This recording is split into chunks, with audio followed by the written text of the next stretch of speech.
So if you had kids that were 16 years old now, Ray, and they said, "Dad, what do you think, based on everything you know about the future, what should I be doing?" First of all, there's the question of what matters most in your lifestyle.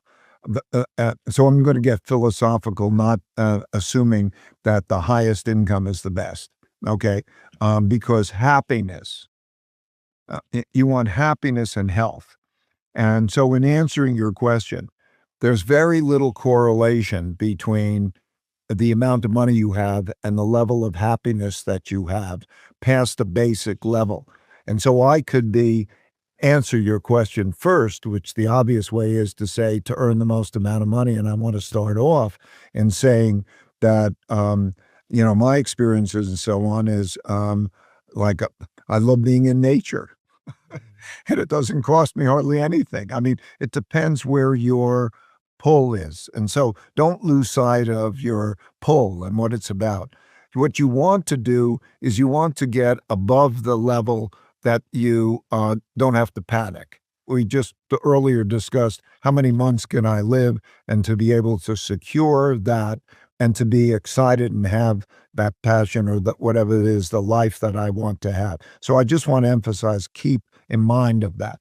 But then also, my principle is make your work and your passion the same thing, and don't forget about the money part, right?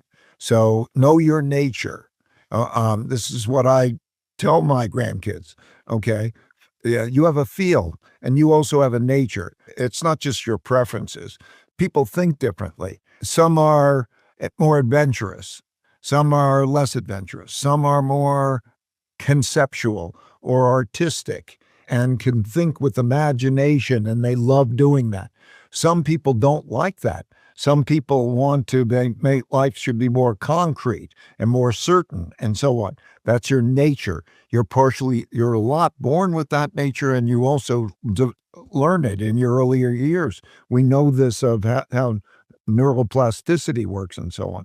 So we are all on a journey to find the match between our nature and our path. And you find that path, but you can't forget about this money part So while on you're that point, pursuing that path. don't forget about the money. So if your, grandkids came to you and they said, "I want to become a lawyer," would you say, "Listen, that's forgetting about the money because I think AI might take that job," or would you say yes? Would you, if they said, I think I want to do a thinking job"? let me say that history has shown that it's not the most intelligent people or the most intelligent species that are the most successful. And it's not no necessarily those that work the hardest, although these things are very important.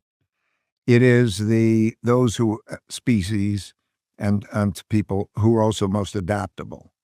And so there's going to be great change in your lifetime. Okay. And so, yes, today it's artificial intelligence. But if you went back not long ago, we didn't even know artificial intelligence would exist the way artificial intelligence today exists. And the future will be like that. So when you're nailing it down, it used to be make sure that you know how to code. And then Claude Code comes along,